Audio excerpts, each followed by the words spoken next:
Am I live? I think I'm live.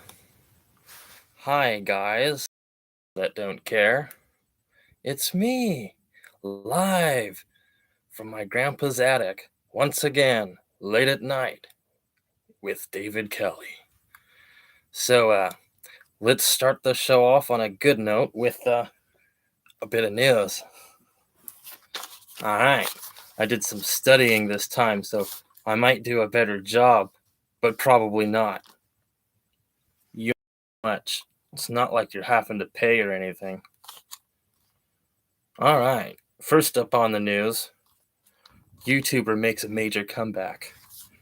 There's this guy. He does these things called urban explorations. You might know him as Joe C. Well, for a time there, he had disappeared. Seems in the paranormal community, there's people who make films for entertainment, and there's people who take it very, very seriously. And well, this guy had made some films for entertainment, and some people who take it way too seriously had kind of thrown a chip at his shoulder. So he had taken some time off, taken inventory of his life, and he has come back. And let me tell you, he's come back with a heat, and I'm proud of him for it. He's doing this thing with this woman now, where they dig through dumpsters. And as a kid who got all of his best toys from out of the dumpster, I am very proud to see it. I was impressed by his haul, too. He had scored quite a few pretty cool items in his goings. And for people who live on the edge, well, it might give them some confidence to know that they can find the niceties of life from their local trash can. It's a lot better than having nothing, I'll tell you what. And on top of it, seems he's teamed back up with his old buddy Chris, and they're going to be doing urban exploration again, and I am glad to see that. I'm looking forward to anything that might pop up there. Next, law is a big thing right now. So on YouTube, there's a number of subjects people can explore, whether it's Minecraft or drama or Minecraft. But recently, there's been an advent for law. Law has become a very big thing on YouTube recently. Most of it's spearheaded by lawyers, public assistants, and people like that. And I must say, what an upswing for YouTube. That is something that actually serves the populace pretty dang well. Uh, Legal information, especially in a world run by strange legals, is a great asset. And what a thing to give to the public. Legal information without a cost. It's there's a number of them out there too. You got Nick, and you got uh, uncivil law, and you got the tight beards, and you got the legal bites, and it's just a whole army, enough to fill the back of a phone book. People you can go to not only get entertainment, but also some sound legal advice and coverage of the hottest and most recent cases. I'm quite a fan myself. Ooh, and one more thing, just to add a little spice on the top. There's this new robot I've seen. It's called an Ameca or an Amica, Ameca, and it's one strange bot. It seems to have the ability to recreate facial structures and emotional settings with the best clarity of any artificial intelligence robot out there. And I'm interested to see just how far they take that thing. It looks like it would be a great airport attendant and or restaurant server, and so we'll see where that goes. I guess it depends. Now, whether this robot's going to have its emotional face tacked onto a Boston Dynamics body to turn it into a friendly fighting robot, we really don't know. But if we know how dice rolls, well, tends to hit craps, doesn't it? Now, if you call craps, you still win, don't you? Well, with that covered in the news, let's open up the board to any chat. No chat. That's cool. So let's think of something else. I know. I've got another game to share with you. Something for if the power goes out and you're stuck inside. Now, this is a game that's played with playing cards, and it's a game I developed as a leader in Job Corps with the help of some fellow students. And the game is called Royalties.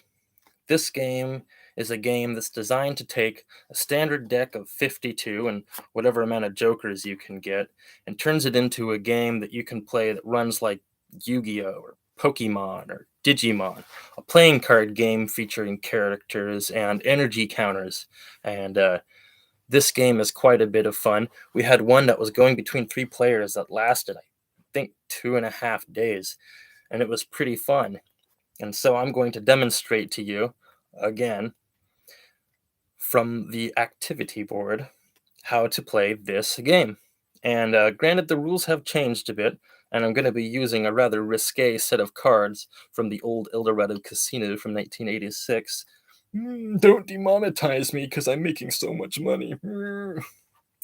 So anyway, I'm going to show you this game, and if you're ever bored and you're stuck inside and alone and without power or whatever, and you got a standard deck of cards, you can play a game with your friends or even by yourself. So without further ado, let's move the computer onto the old activity tower. Now, anyone who's seen this show before knows that my activity tower is a box on top of a popcorn can, on top of a bread box with an oven mitt on top, but I've made a rather modest modification which would increase the viewing range of my activities board here. And what that is I've added my ammunition box full of artwork on top of the tower. So now, watch this new development of advancement. I now have the box on top of a popcorn can, on top of Whitman's sampler box, on top of the bread box, and then, of course, the oven mitt, which stabilizes the camera view. And so now I can set the camera on the very tippy top of that tower, and we should have a pretty ample viewing scape of the activity board. Let's have fun.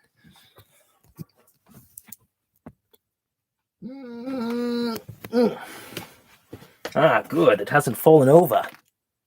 And I must say, what a great view of the entire activity board this time. Yes, yes, very good. Now, the activity board sits on top of a bucket of beans, and, well, don't we all just work with what we got? Some people, they have funding. Other people, they have lots of things they can do with their money and their time. Me, I'm a rather simple and modest guy, and, well, I just don't have a lot of money, if any at all. I'm very fortunate to have technology at my disposal at all. Oh, wait, I should shuffle these, shouldn't I? So what we're going to do here is we are going to show you a game of royalties. Now, granted, if people show up to chat to say hi, I don't mind saying hi back. I'm a bit of a recluse, but I'm not completely abject. Now, this game typically comes with 2 jokers because the standard deck typically comes with 2 jokers. And I'll explain the rules as I go, and the game will play out as such. It may come a day where I show you how to play air power, but until I have someone else to play with, you're going to have to go to Facebook and see the demonstration videos, because I really don't want to try and play a game of air power on a board this small. It just doesn't work. So, now I'm going to cut the deck horribly because I'm not good at cutting decks.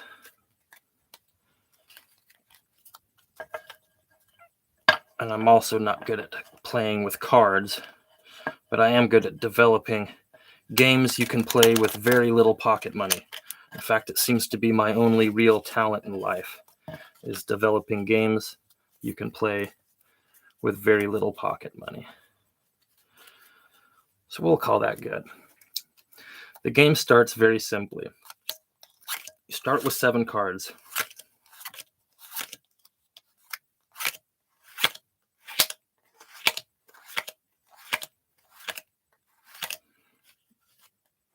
And there's the stock in the middle. The stock is also the graveyard of the game. And as you defeat things and move things, all of your old cards get cycled back into the deck, and that's how the game continues. There's different policies in this game that make it a lot different than your average trading card game. One is you're allowed to show your cards. There's no need to hide them. Another thing is whenever you get one of these cards, known as royalties, a jack or a king or a queen, you stick them out right away. You never hold them off in your deck. So this person has a queen, but the joker can stay in the deck with the counter cards. Each royalty has 10 hit points. So this queen has 10 hit points. This king has 10 hit points. This jack has 10 hit points. And you yourself, and then the opponent, also has 10 hit points. Now, the players themselves can boost their hit points up to 25. And the reason I capped it out at 25 is because, well, you could just keep going and going and going. I suppose you could change the rules if you like. Aces are 1. It's nothing too special about that. But jokers are interesting in the sense that they can be any card for 1 turn. Any card in the deck at all. Except for maybe another joker, because why would you do that? It would just be redundant. It'd be like throwing the card away. Now, there are things you can do. What if you don't have any royalties? You have options. As a player with no royalties at your disposal, you can use clubs, club cards, to defend yourself. You can use spade cards. Now, they get full value of points. The clubs get full value of points when defending yourself. And your player cannot be attacked until all of the royalties have been cleared from the table. And that's important to remember. You can use spades to attack, 1 point per card, and you can use hearts to heal yourself, 1 point per card. And so, and not only that, but all of your player attributes will carry over on top of your cards. So let's say you're using the queen of clubs, right? Whenever you're using the queen of clubs and you use clubs, since you can't necessarily defend yourself with a royalty on the table, that doesn't do anything. But there's the king of spades. And the king of spades not only attacks with whatever point value of spades that was used, but also +1 per card. So if you used 3 cards that surmounted to a certain value, you would add 3 points of attack to that because you used 3 cards, and that's the 3 points that you would have as attack to use for whatever. Anyway, diamonds are the standard defense card for your royalties. And there's something interesting about diamonds. When you have the queen of diamonds, you can defend with whatever value. So let's say you have diamonds and you're defending your royalty with diamonds or whatever. If you have the queen of clubs, you can use clubs instead of diamonds. If you have the queen of hearts, you can use hearts instead of diamonds. If you have the queen of spades, you can use spades instead of diamonds. And another thing that queens do is they heal your character, your person, yourself, which means you can maximize your hit points using whatever value. Now, royalties can only use like suits. So a jack of clubs can only trade clubs. Oh yeah, and jacks trade, kings attack, queens heal and defend. And that's how the game runs. So kings being the sole attack and jacks being the trades. For instance, this person has a lot of clubs and they have a queen of clubs.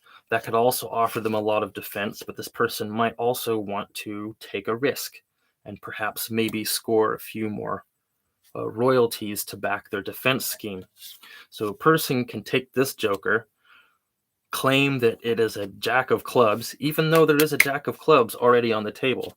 This joker can be a jack of clubs for one turn and can trade whatever cards they have in their inventory off the top of the deck.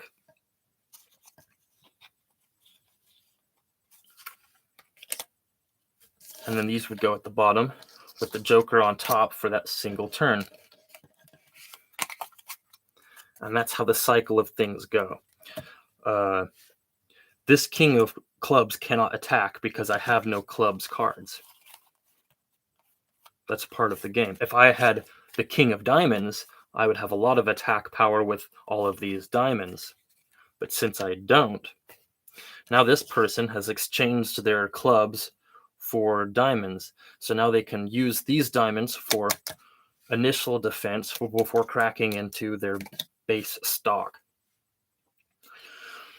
When you're playing the game, there's another thing that jacks do. They allow you to draw one more card per turn. Now, typically you only get to draw one card per turn, but when you have a jack, you can now draw two. And that doesn't mean when you have 3, 4, and 5 jacks, actually there's only 4. So when you have 3 and 4 jacks, 2, 3, and 4 jacks, you don't get 2, 3, and 4 cards. It's just 2 cards. You're limited to that. And it's like that for a reason, because you'll find, even with these weird strictures, and you can find all of the rules to this game on Facebook at the Royalties card game page that I made. Why do I use Facebook? I'll tell you this. I used to be a big user of Facebook, a huge user of Facebook. It's kind of something that I was hoping to start my internet career foray on. But since they don't respect things like that, I found it very difficult to not only get along with those people, but also to find any progress or any profitability in the pursuit of anything on Facebook.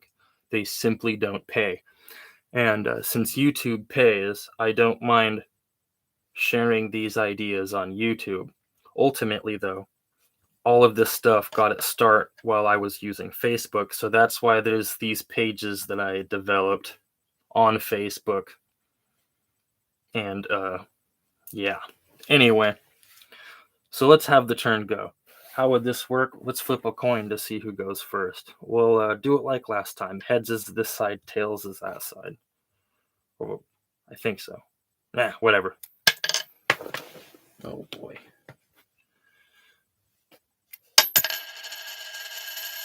Heads. Isn't that convenient? Since I have a jack, I can draw 2. That's 2 diamond cards. I can't do anything with that. The turn flips. This person only draws 1. They can't do anything with that unless they were to choose, of course, to attack me, which they could, just to get diamonds out of my hand. But there's only one problem with that plan. Since this person does not have the king of spades, this 10 of spades cards would only count as 1 point. So I could simply block it with this ace of diamonds, this 1 of diamonds, and then it would cause their attack to be generally useless. And so, since I have no clubs, and the person would, of course, perceive no threat behind me, they would allow the turn to flip. I would draw 2. Oh, and danger. A jack of spades and a jack of clubs. I still only can draw 2 cards off the deck, but now I can trade any spades and any clubs that are in my inventory as a player. Another cool thing about this game is an open trade policy. Now, between 2 players, of course, that doesn't make any sense. Why would you trade with your enemy? But when you have 3 players, or 4 players, or I guess even up to 6 if you guys were really crazy, trade amongst the table becomes a very important part of the game. Alliances are made and broken as the game progresses. So this person, as we say, the turn flips. This person draws 1, only a heart. Can't use nothing with that. Unless I were to heal myself for 1 point, but why would you waste 1 card? So this person draws 2. Oh boy, this is going to be a fast game. So with 3 jacks and a queen of diamonds, I now have supreme defense and almost complete trade versatility. This person has to make some moves fast to destroy one of my jacks to keep me from being able to trade the entire board out. Because with the jack of diamonds, I can now take all of my low value diamond cards, trade them off the top. We'll say 4.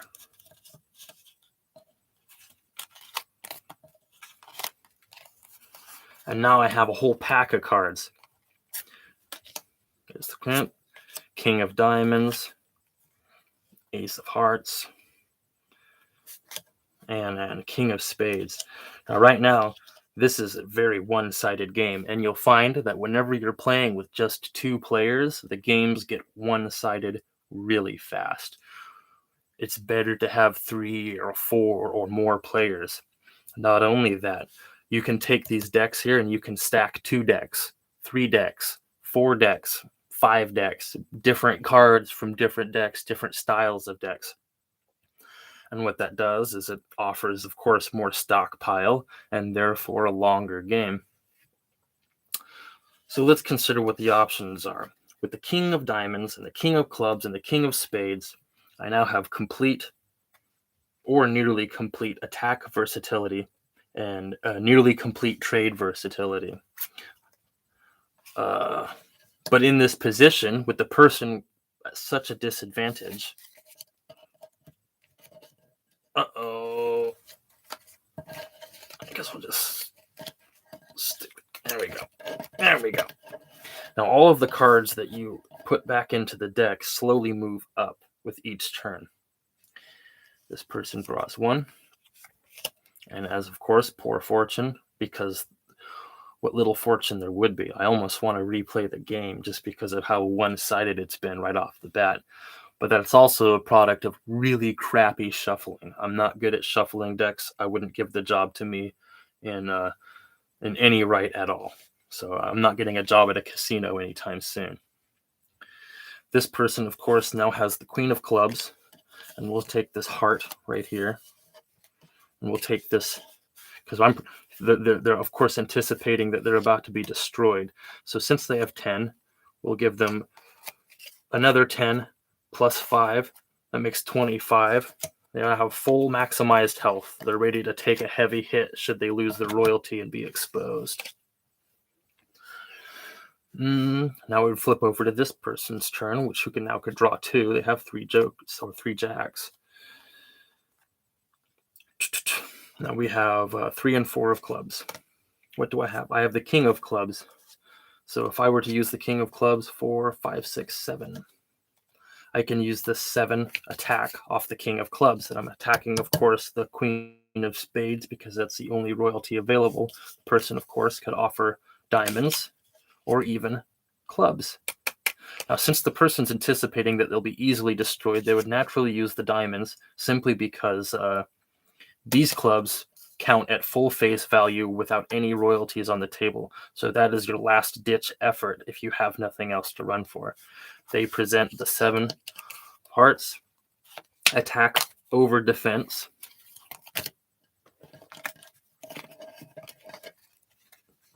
Goes on the bottom, turn flips.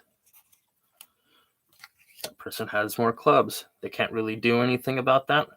I guess they could throw a stab at me just to hurt me. So let's say they do that. They're feeling a little hopeless and desperate. They're going to attack for 1 point because they don't have any kings to attack with. And I can defend, of course, with spades or diamonds.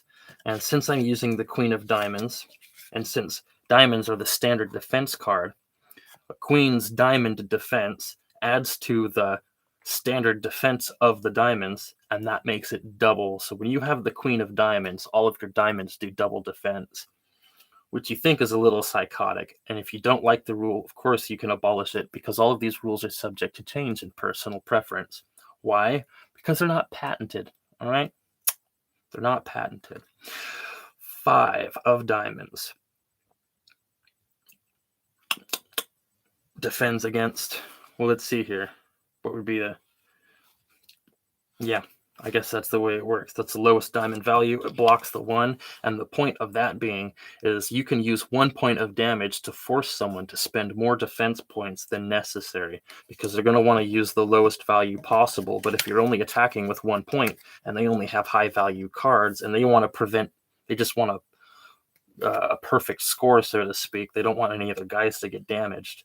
So they'll have to cough up higher defense in order to prevent any of that inconvenience. They attacked, I defend, turn flips. Since I have jacks, I draw 2.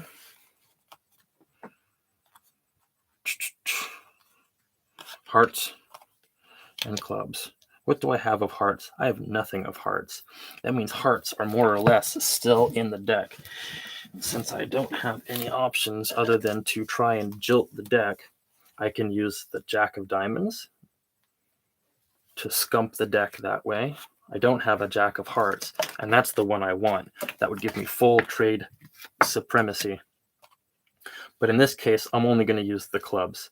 I have no fear of losing. Actually, this is a better idea. I'm going to use the King of Clubs to attack the Queen of Clubs, which forces her to use those diamonds. Yeah.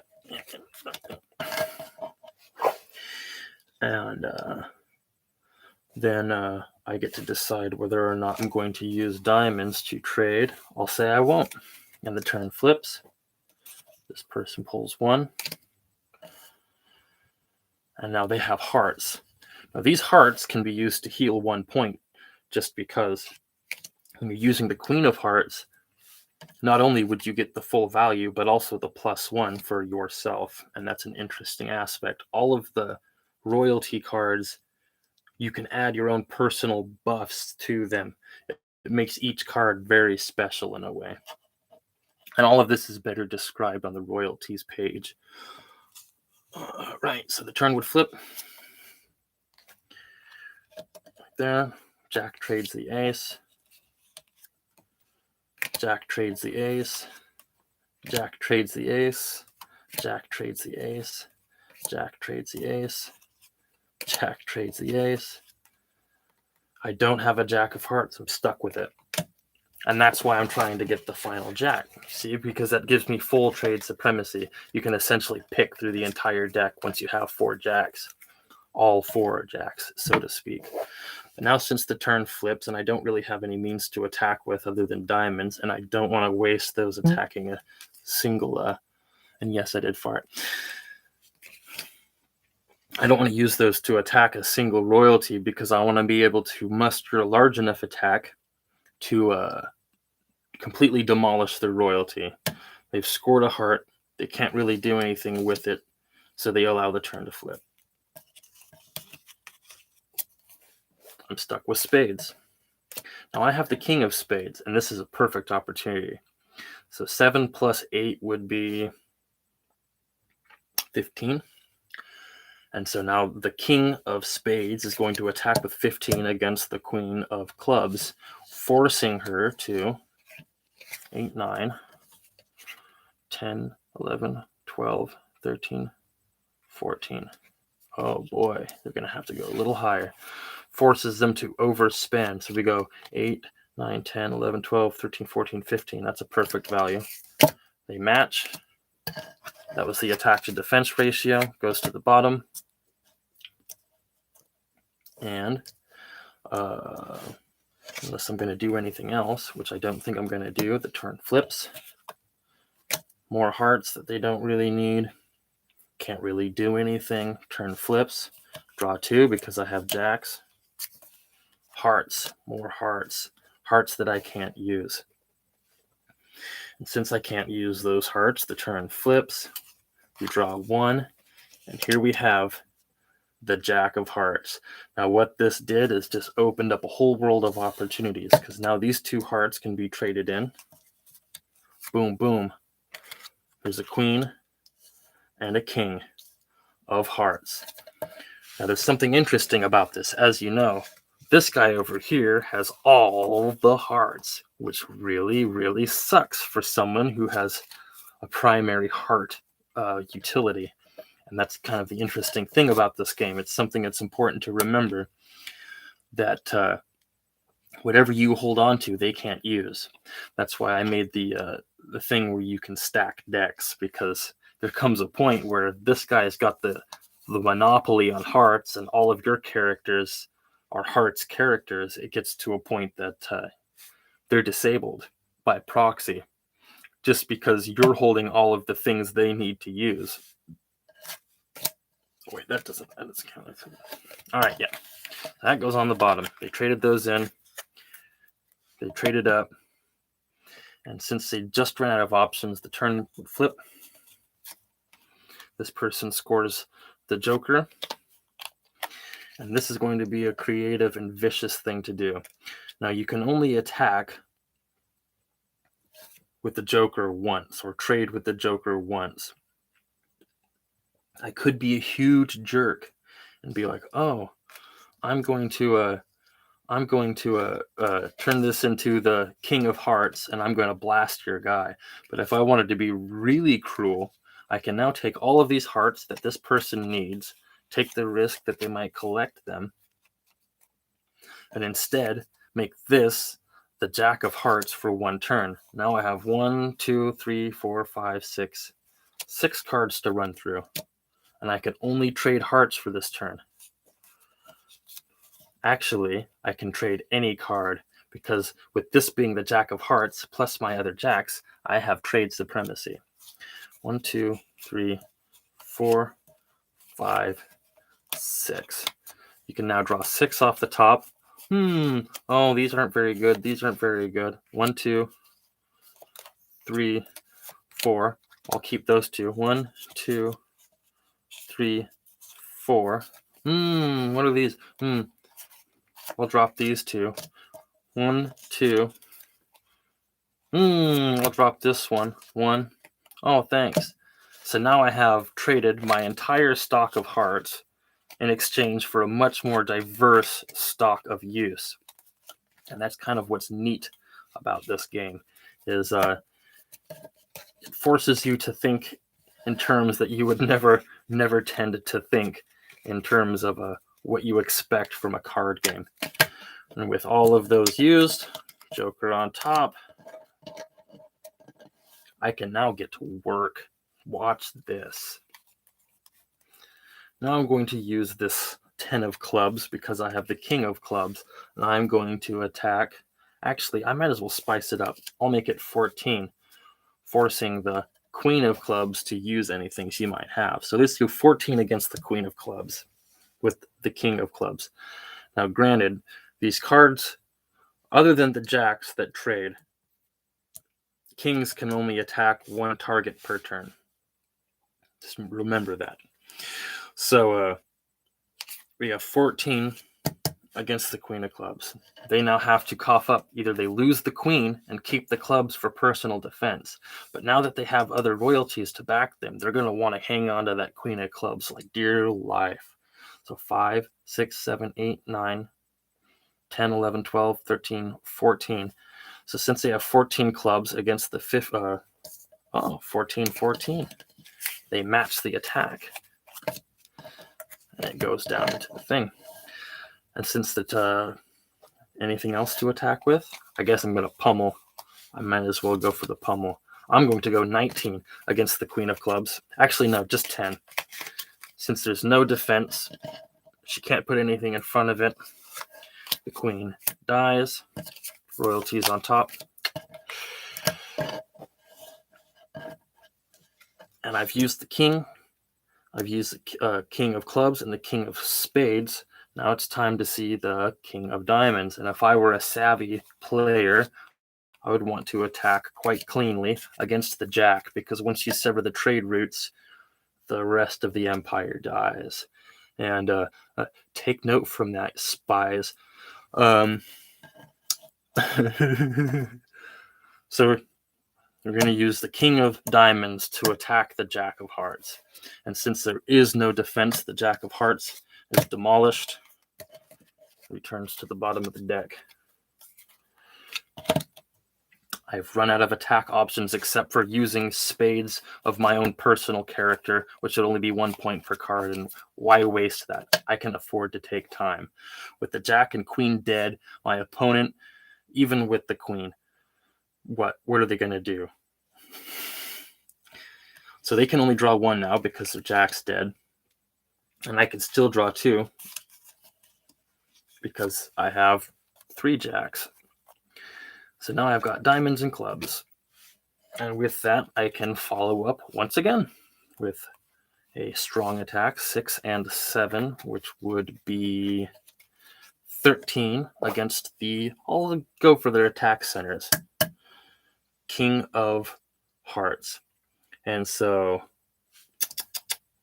with 13 against the Queen of Hearts, they can defend with diamonds for 5. So that's 12, 11, 10, 9, 8 damage, which leaves 2 hit points left for the King of Hearts. So now we'll put some 2 counters to say that they have 2 hit points left. You can also just kind of remember what your guys have. There's only so many cards in a deck, really. And of course, it would be their turn because I just attacked. You say, why aren't you using your jacks? I can take my time. This person's crippled.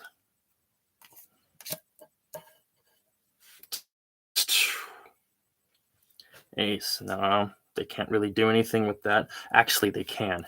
And since they're desperate, they're going to. They will attack me for 1 just because this forces me to use a defense card, which gives them just the edge they need at to any avail. And since I'm a punk, I'm going to use my Queen of Diamonds with the double diamond defense and the lowest value diamond card, making this 4 and 8, demolishing their 1 attack and rendering it moot. Now, they might have used that ace card as 1, but what it did is it forced a defense card out of my hand, which is also doubles as an attack card, being that I have the King of Diamonds. Since they did that, the turn flips. We'll draw 2. I have I might as well use these. So we have the 5 damage against the King of Hearts. Of course, we can't defend it because there are no defense cards. They die. And since the game is pretty much nearing fruition here, I will use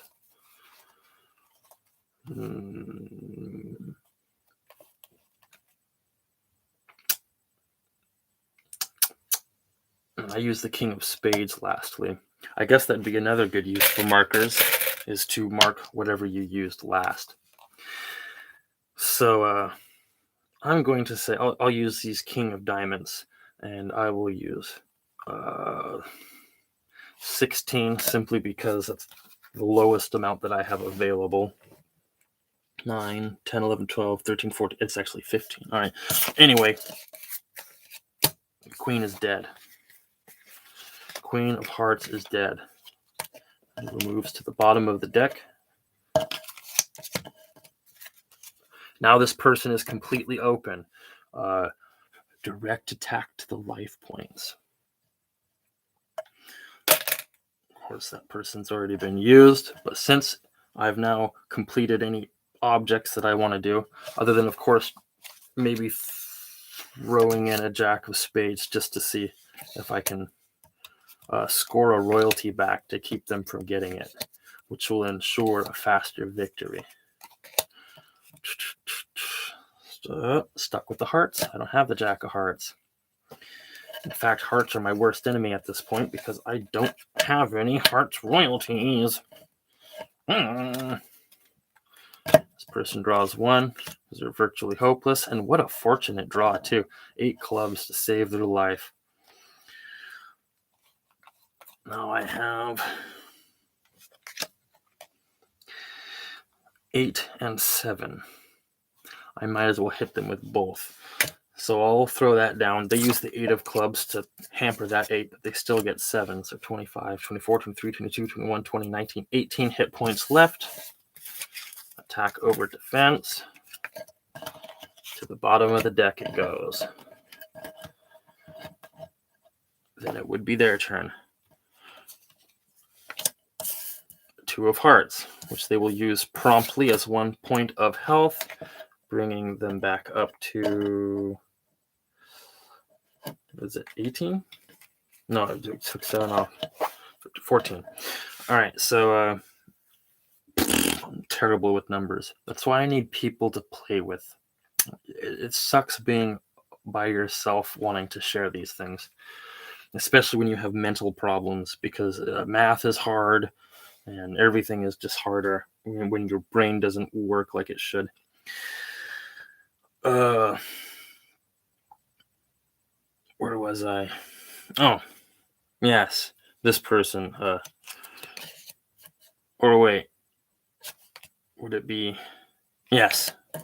So let's just say they have those 8 of cards because I attacked. They took 1. That's my turn. Well, I was lucky enough to catch the Joker. And since I caught the Joker, I am going to save him and use it for a built-up attack. And since I have the jacks, I draw 2. Isn't that funny? Now I'm going to flip the turn. I'm going to let it go. They can't really. They're going to take this 17, 14, 15. Bring their health back up to 15. And then it's my turn. I'm out here swiping the hearts. Why am I swiping the hearts? So they can't heal themselves. Another thing I'm going for at this point, since they have no royalties, is any hearts. So that way they can't claim those. And also any clubs, so they're unable to defend themselves. This game is brutal in that sense, to where a person can be completely jilted against their enemy, but the game isn't over yet. And if you're losing at this game, it is a terrible feeling. It is a terrible, terrible feeling of helplessness, and it makes you want to quit the game early. And for all intents and purposes, it saves time too. But it plays onto some things in the reality that most people just don't have the balls to face. So that's your problem, not mine. Draw 2. Or wait, no. I already draw. This person gets 1. And they're going to use this card instantaneously to bring them back up to 16 health in the futility of beauty. To which I would draw 2. Isn't that convenient? They draw 1. And it serves them literally no good. That is something. Draw 2. And I feel like I'm in an adequate position now. An adequate position. I will use this Joker. And I will use 9, 10, 11, 12, 13, 14, 15, 16, 17, 18, 19, 20, 21, 22, 23, 24, 25, 26, 27. Plus the King of Clubs, 28.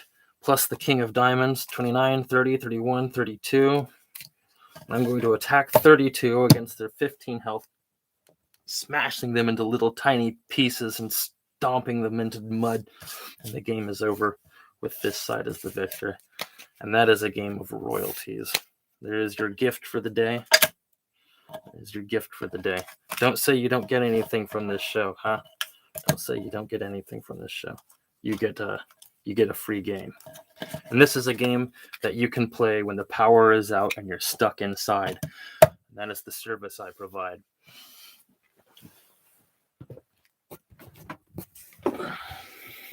So, watch it now, watch it later. It's really up to you. There's really not much to be said about it. What are some other things I could share while I'm still alive? So, let's say you're running low on survival supplies, and things haven't been so great. You're stuck in a place where the power is gone. There's this thing I do to stretch candle wax. Now, anyone who's had to live for an extended period of time with the power out knows that heat is life. Fire is life. And you have to be really careful about how you manage fire and stuff, especially indoors. Safety first. It's very risky. It's a very painful way to live. And for a lot of us on this planet, we're stuck with the cards we get. So this is a trick that I had learned just by being a pyromaniac that you can use to stretch your candle wax. So let's say you burnt through all your candles, right? You have no more wicks, just a bunch of lumps of melted wax and candle fragments and things like that that you really can't put into any use, and you don't really have the ability to make new candles with. But you need heat and you need fire to survive. All you need is a tin can, a rock, and a scrap of cardboard. Now, I've been using this scrap of cardboard and this rock on this tin can for an extended period of time. I'd say probably 2 or 3 weeks. And what I do is you light the cardboard on top of a tiny bit of wax. The best way to set that wax is to shred it into little tiny pieces and make kind of a chaff out of it. And you pour it into it around, and you take a little piece of cardboard, right? And if you have a little bit of melted wax to work with, dip some cardboard into that melted wax before your candles run out, because it's a lot better to use a waxy piece of cardboard than it does to use a dry piece of cardboard. Once the cardboard has wicked up the wax, it will burn much, much slower, which will provide you with basically a super wick, a wick that lasts much longer than any piece of thread. So let me show you the science here. So you use your survival lighter or whatever kind of flame you can muster at a moment. This cardboard is now pulling wax from inside the can, not inside the can. It's actually the bottom of the can, that little dip, because you have the top of the can, and then there's the bottom of the can with that little bowl. Now what you do is you take a little chunklet of wax and you set it on top of the rock next to the wick. And what'll happen is, as the wax melts, it'll draw into the cardboard wick, not only providing you with a much brighter flame, a much stronger flame, but also a fuel source. The wax will melt and fall to the bottom inside of this little bowl in the can, and what it'll do is it'll fuel the wick. Now you can keep adding wax to this. Let's say you can now take this strong flame and you can add a big chunk of wax. Let's add a big chunk of wax right here.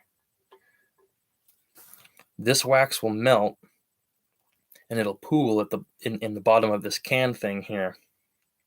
And what that'll do is it'll now get drawn up into the cardboard and then burnt off into the atmosphere, right? But it'll last for an extended period of time, a very, very long period of time. Like I said, I've had this same, I guess you could call it a hobo brazier of sorts. It's been burning for a very long time. I can put it out and then relight it again, as long as I have a tiny little scrapple of wax to reignite the very tippy tip top of that wick. I can continually burn off of that same piece of cardboard for an extended period of time. Now, what happens when that cardboard wick finally does exhaust itself and burn away? Well, how hard is it to find another piece of cardboard? Survival skills, friend. Now, there's something about this that's really quite amazing. One, it's fire. And if you're ever stuck in a survival situation, the value of fire is beyond gold. It really is. It's the difference between living and dying, having something to cook with, or starving to death, or being able to warm your fingers, or not being able to warm your fingers. And if you're stuck in the snowy cold with no power, being able to warm your fingers is, in fact, a matter of life and death. So with that, you take a little rock, strip of cardboard.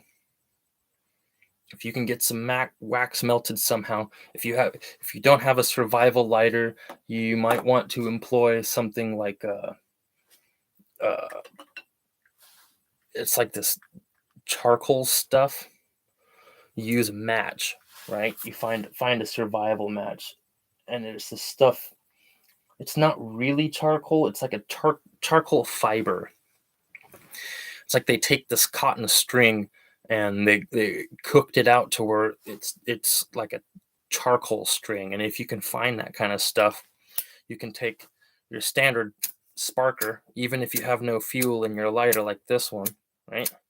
You can use that spark to ignite that carbon cord or that ash cord of sorts. And what that does is once it starts to turn red and it'll burn through it, it doesn't cause a fire or anything like that. It's just red hot carbon that will react through until it's no longer has any energy to output. And then it just becomes ash and is gone. But if you were to take that string and you wrap it around the tip of a match, you can use the spark of that lighter to start the carbon cord, which will slowly coil around the tip of the match, and then it lights the match up, and then you have your match use. Talking if you don't have something to strike it off of. If you have, of course, a match book that you can strike your matches off of, that's way better. From there, melt a little bit of wax with the cardboard, start the cardboard up. The wax will draw into the cardboard, and you can lean that against the little rock on top of the can and then start adding little chunks of those scraps of wax.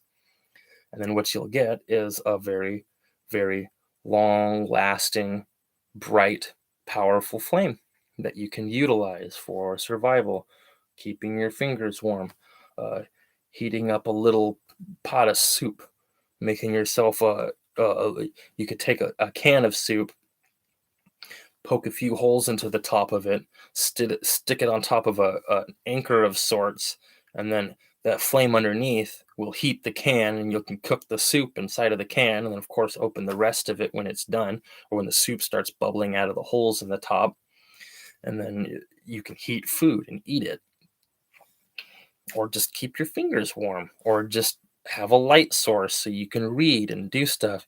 Now, granted, if you're already stuck in the pits, no internet, no nothing like that, and you can't get a hold of this video for whatever reason, I feel really bad for you.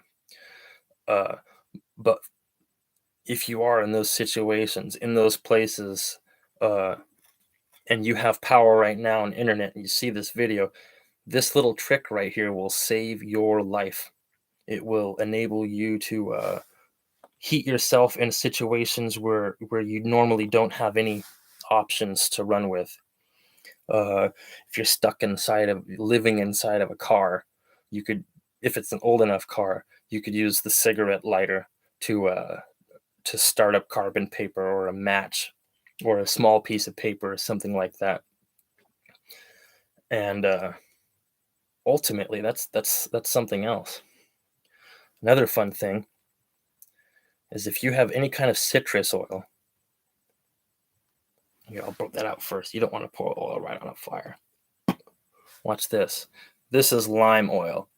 And I use it for my beard and I use it for my hair because it makes me smell like a dainty man. But with just a tiny, tiny drop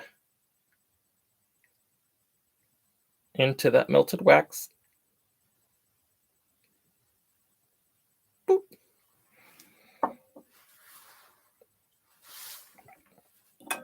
Watch in amazement.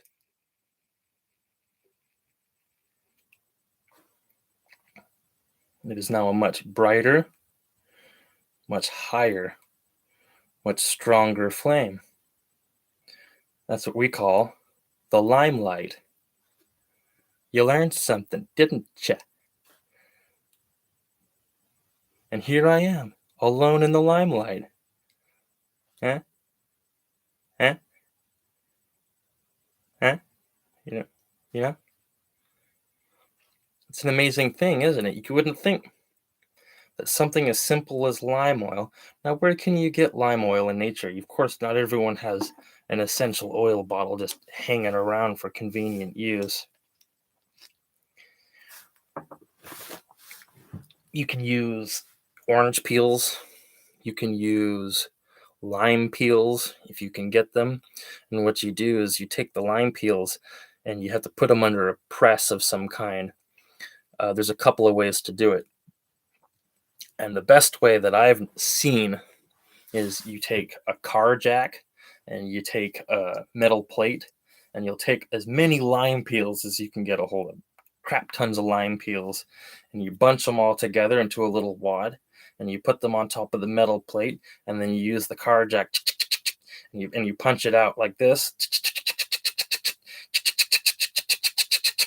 and it starts pressing in there, pressing in there, pressing in there, and the lime oil will begin dripping down the side of the metal plate, and you just have a little bottle down there that'll collect in the dripping path all of the delicious, precious lime oil you can collect. So you can use, and that's it. It's really that simple. You get the metal plate, you put that on a piece of sturdy structure or something, a rock, a wall, brick wall, something like that, and then you brace the car jack behind something of equal density. If you find like a space between pillars, or if there's a hole in the wall and there's two studs in a building, you could make your own lime oil production facility between two studs. Now, granted, this might sound a little third world to a lot of you, and to a lot of you, it really does seem that way. But when it comes to the reality of survival, you have to be a little resourceful, or you'll die. It's really that simple. Uh, mm, and it smells great, and it's great for the beard. You just take this, just what's on the cap right there, right there. Limey. Another cool thing about lime oil is it's great for the skin, great for complexion, and it smells so wonderful. Especially if you haven't bathed in days and you have this horrible, like, corpsey BO from just like crusty lumps of flesh hanging in your armpit. Uh, Something like lime oil or orange peels does wonders for that kind of unquenchable smell where you just have no options as to how to fight it with no access to soap or things like that. It's not a very comfortable way to live. But this isn't for people who have options. This is for people who need them. Uh, Games for people who don't have power in their house or they're stuck inside. Me, for instance, uh, I haven't got that vaccine bit, and the main reason is because I just don't like being told what to do. It's really that simple. And I didn't join the military, so they didn't break my mind. Uh, that's your fault, military. You had your chance. I tried to join, but uh, yeah, it just gets to a point where I trust my own ability to survive over killing machines' ability to tell me what makes something live. Why would I take survival advice from something that kills the planet? You know, little ding ding ding ding ding ding ding ding ding ding ding ding ding ding. Anyway, uh, all sorts of things that I wish I could share, but I don't have the mental capacity or patience to. Let's put that out.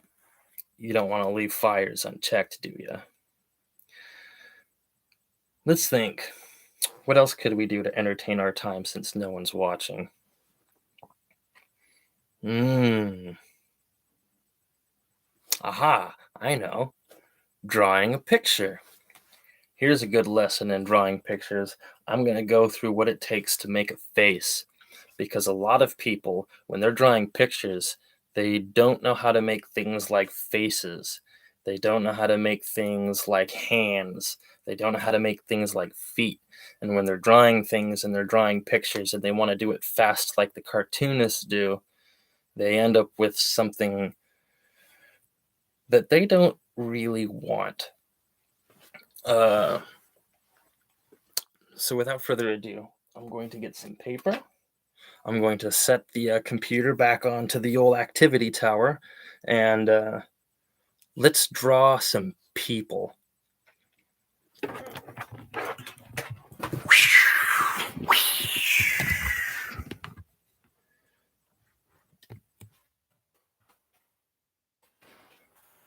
That deck of cards out of the way. Now, hopefully you understood well enough how to play that game, and if you didn't, I don't blame you. I'm not good at explaining things. You can find the instructions where I have instructed you to find the instructions, and from there on out, you do what you willst. I'm not going to kick down your door and tell you what to do.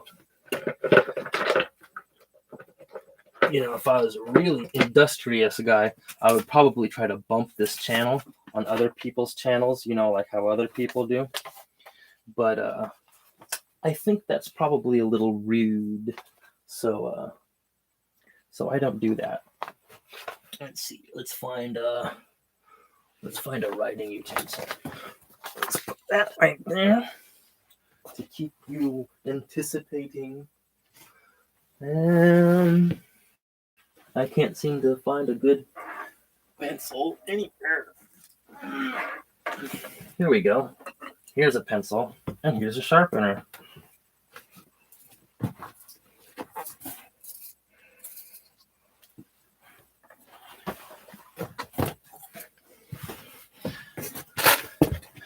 Let's draw some faces.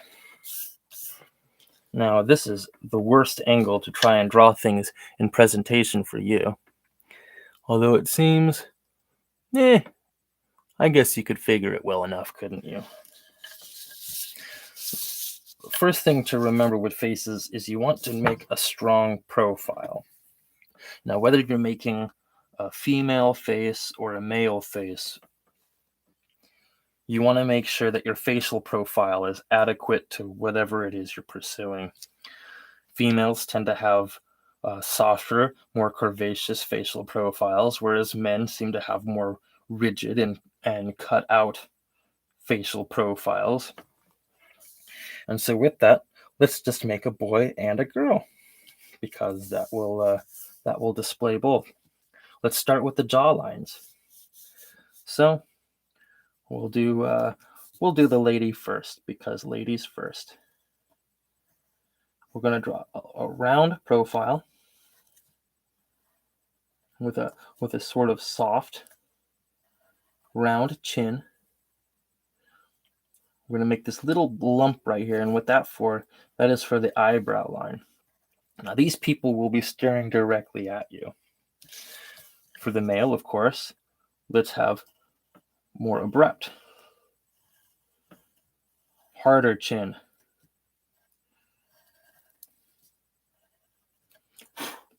See that? Female face, more curvaceous, more soft. Male face, harder lines, more abrupt. For noses are where most people screw up, because they, I think that's too high up. I don't think you can see what I'm doing. Let's make some modifications to the